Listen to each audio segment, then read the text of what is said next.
It's recording. Good morning. Well, this past summer I was able to visit Guadalajara, Mexico, where my dad was raised. And as we walked the streets of Guadalajara, as we ate the different foods, I asked my dad, do you remember this? What were the streets like when you were a kid? Is the food the same? What's changed?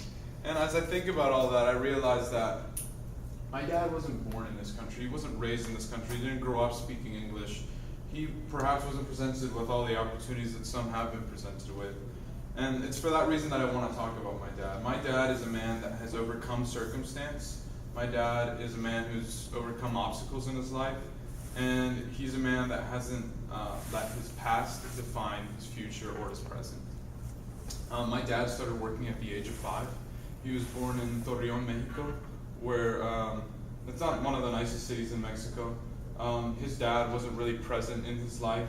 In fact, I never met my grandfather. He died when my dad was just 19. I've never even seen a picture of my grandfather. So that goes to show how, I guess distant he was from his family. He was a womanizer and a drunkard. Not a great example for my father. And my dad's older brother, Miguel, was abusive, and my dad actually sacrificed his opportunity to go to college to put Miguel through college.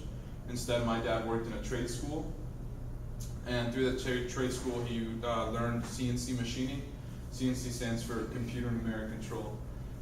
When he came to this country, he had nothing except for the skills and wit he had acquired in Mexico, but surely enough, he worked his way up through machine shop. CNC is a craft that requires precision, it requires discipline, and it requires extreme attention to detail. It's required in the aerospace industry, the car industry, and the weapons industry. I worked one summer just as a manufacturer, not as a programmer, and I can say that if you get something wrong, you can ruin a $10,000 job, or you can get one of your limbs taken off. So it's a job of high tolerances. And my dad is a master at his craft, but he didn't learn that in one day. He worked his way up from machine shop to machine shop. He started small in California, and eventually he got to the point to where he had his own business. And that's why I admire my dad. Sometimes I sit in class and I think, I can't finish this assignment. Or sometimes I have a problem with someone in a relationship and I say, I can't mend this relationship. How am I going to get through this? And then I think of my dad and the circumstances he overcame and the obstacles he overcame, and I think to myself, I can do this. It's not impossible. If he did it, I can do it too. And he's been such a great encouragement in my life in that regard. Secondly, I'd like to thank my dad for his walk with God. I can only imagine how easy it was growing up in a place that was traditionally Catholic to kind of ignore Protestantism, and the brand of Catholicism that you have in Mexico is completely different from the brand of Catholicism you have in the United States. He grew up with that, and yet he found Christ. He found a personal relationship with God, not religion. And through all he's been through, he's never turned his back on God. In fact, most of those times he's ran to God. And that's helped me because recently I've had a bumpy relationship with God. I've wanted to run away from God. I've said, God, why have you abandoned me? And then I think on my dad and people like my dad who have actually struggled in life. I've never actually tasted an actual struggle, but they have. And instead of running from God, they ran to him.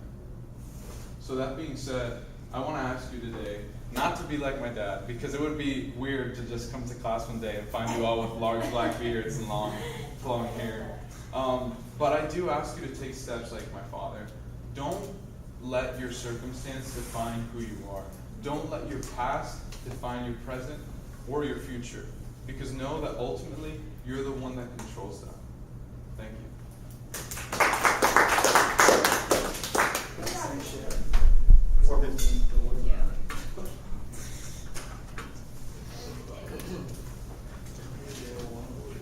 If you would take a second to finish filling those out, then whenever you're ready.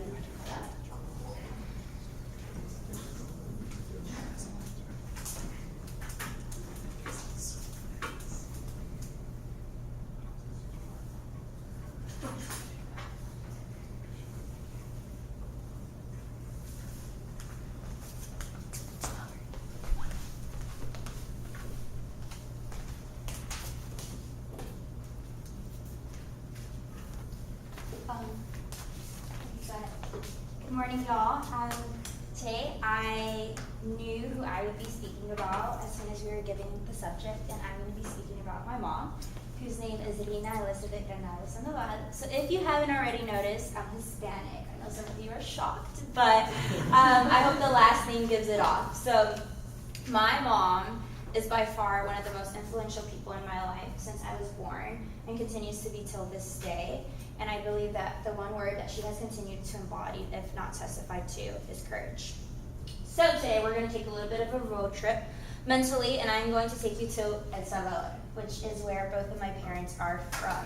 So you might be thinking music, or you might be thinking pupusas, but I want you to specifically direct your mind to what a life for many children are. And so the life of my mother was a bit of a struggle, but if not, she completely went into it with a lot of strength. And she was raised by her grandfather. She did not have parents growing up, but she was completely loved, and she took that love and allowed it to fuel her life. And so growing up, my mom had to juggle working at a very young age as well as going to night school. And going to night school means you run home after school because gang violence in El Salvador is very prevalent, especially during the time she was growing up. There was a lot of war. And so we're going to fast forward her age, and we're going to fast forward her life. And now you're looking at 19.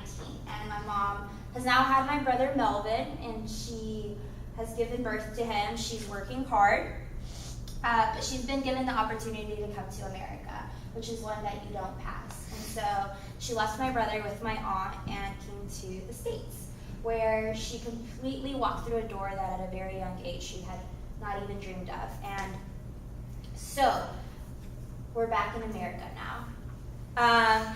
And she learned how to speak English. Not only that, but she also learned what her work ethic would now be, moving and transitioning into her life here. So she cleans houses, which is something that I'm so thankful for because it has taught me the importance of remaining humble and working hard, and what a strong work ethic does for all of us. And I believe that any career you approach, if you approach it with passion and with courage and with just a work ethic that exemplifies what God has taught us to as a carpenter, then we are doing as Christians the best job that we can. And so, moving on, I want to honor Rina today because her courage has taught me how to persevere in life regardless of things that can be thrown at you or the different circumstances that can be brought before you. And while she did not have proper education, nor did she know how to speak English, she prevailed within this country and has raised all three of my siblings and I, and has supported us as we all have obtained, I'm the last one, to get our education. And so, for someone who never considered graduating and wasn't able to graduate, to support and encourage us all to graduate from college is something very big for her, if not one of her proudest accomplishments. And so, today I speak about the impact that my mother has had in my life because I believe that she has taught me what it looks like to not look back at what has happened, but look forward at what can happen. And she continues to do this every single day. And so I look at her courage, and I look at the way that we were raised and the way that she was able to bring my brother to the States eventually and provide his life with opportunity and the change that this country has brought to us. And by far, I believe that while being born in America is a very big blessing, moving to America and seeing the way that a generation can change through simply sacrifice of the parents who do it is by far one of the biggest things that continue to give me strength to continue, and something that I'm very thankful for till this day. So today I call all of you to walk with courage, to walk with gratefulness at what life has given you, the blessings that you've been provided with, but to also allow the doors that you've dreamed of to become reality. And so my utmost for his highest says, if you are in love, you do not sit down and dream about the one you love all the time. You go and do something for him. And so I believe the courage that my mom embodies is one that took dreams and made it reality. And I call you today to do the same.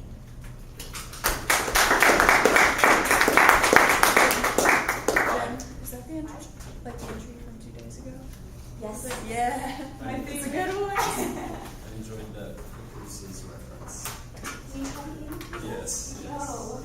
When I was in Honduras, I got some Hispanic in me.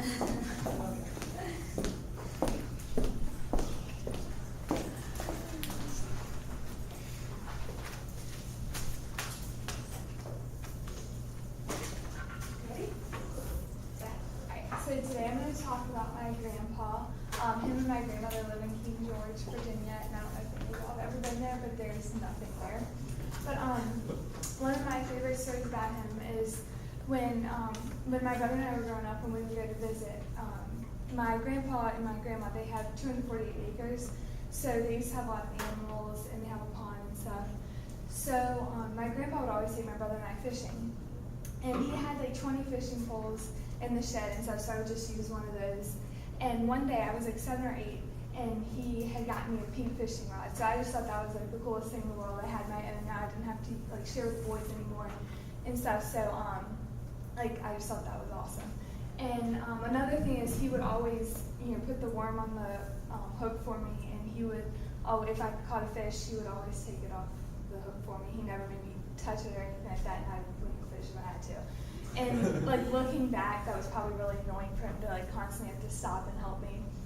But he never complained, and he was just always like so sweet about it and stuff. So I would like to honor him because he really would do anything for me and so many other people.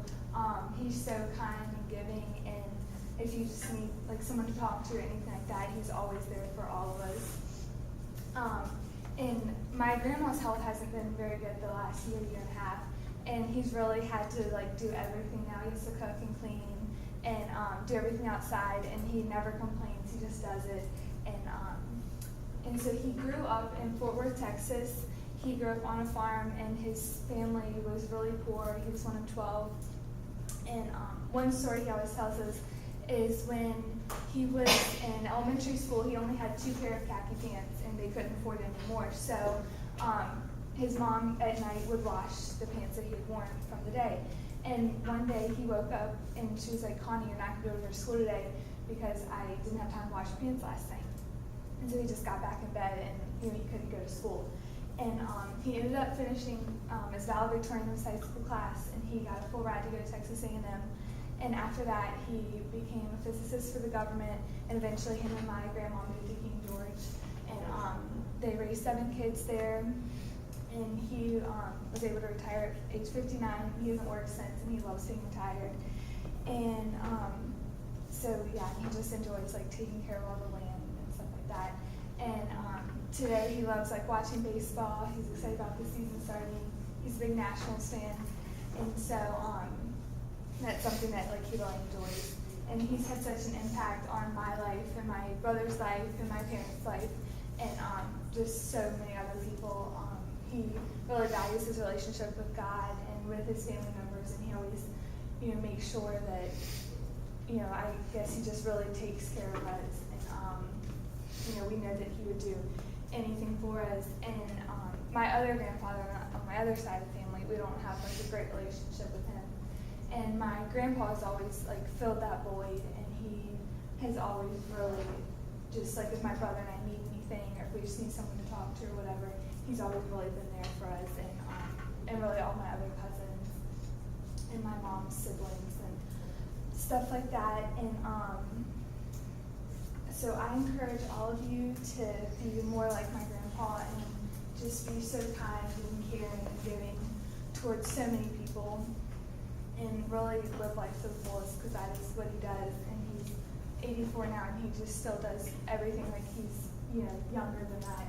And he doesn't slow down, and he just really values his relationship with God, and he encourages all of us to do the same. So I encourage all of you to be more like him. 4-4.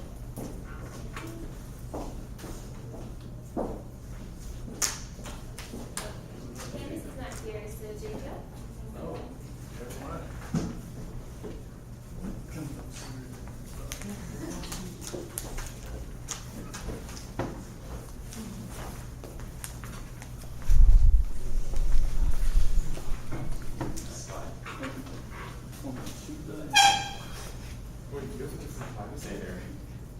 had a purple one last time.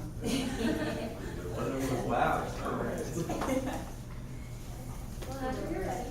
Alright. Okay, so the person I want to talk about is also my grandpa. My grandpa, it's one story, it's kind of like, it's not a big deal, but it's just the first thing I saw that really showed me like how selfless he really is. And that's the thing that I really want to highlight from his life. My family loves Disney World. We've been 5 times, which is a lot, and I still love it. I still feel like a little kid when I go. And this last time we went, we decided to invite my grandparents. And that's pretty cool. My grandpa's like 75 though, so like I wasn't sure if he'd like really want to go on all the roller coasters and water rides and stuff. But my little sister wanted to go on that, and she'd ask him, and he'd go on everything. And so just after watching that, like it was kind of tough because at like my age, like you kind of don't really want to like on some of the spin rides or it gets cold and the water rides, you don't really want to do that. But then like at 75, like that's probably not the first thing you want to do. And so he just really is a selfless person, and he puts others first in what they want. And so that's what I'm going to highlight today. He grew up in Nebraska, and there's not a whole lot to do out there. I don't know if you've been there, but he lived on a farm, and there was not a whole lot to do. So at 5 years old, he got his first BB gun, and him and his brothers would go and shoot squirrels and gophers and whatever else they could find. And he never went to college. His parents never went to college. And so he decided to do a career in the military. He went to the Navy, and he ended up spending 20 plus years serving in there. And so that's just a way that I thought was really selfless. He devoted his life to that, and that was the only career that he really ever had, was his passion and what he really loved. And right before he left for that, he enlisted. He was 19, and that's when he met my grandma, and they got married right before that. And so what makes it like an even bigger deal is he just gets married, and then he leaves the new marriage to go serve in the military. And I just thought that was a really big deal because there's so much to figure out, and there's no technology. You can't call them, you can't text them. Like the only way of contact is through letters. And so I just thought that was very, very selfless of him to do. And I'm glad to say that he is saved. He spends a lot of time now helping with construction and other stuff through his church, which I think is impressive. He's 75 and he's out there building stuff and helping clear out people's homes that are hoarders and stuff like that through his church. And I think that's just really impressive at his age. And so, yeah, just in conclusion, he left his wife to go serve the country, and so I think that's about as selfless as it gets. You're just going to help people that you don't even know, and then going to help people through the church that also you don't know. Just like, you don't even know these people, but you're willing to do things to help them and improve their lives. And so, just in my life, he always made sure he came to my basketball games or football games or whatever I had. And it was kind of like nice to see him there because you were never sure, like, you know, that's not like a big deal, but he never had to go to any of that. But it was always something that he tried to do to make sure that he was there. And so at 75 years old, he's still able to do all this physically, and he still really likes to do that. And I think that's really impressive. And so I think we should do the same. We're physically a lot more able to help people than he is, like at his age. And so I think if we spend our time when we do things like that to help other people through our church, then just we should do. We can outreach a lot of people and affect a lot of lives that way. And yeah, so that's what I'm going to call you to do today, to help people and to be as selfless as my grandpa was, and try to show God's love to other people. Yeah. Thank you.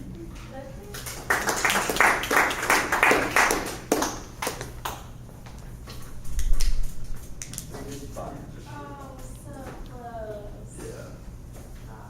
Alright. It's okay. I can have respect for you for cutting it off.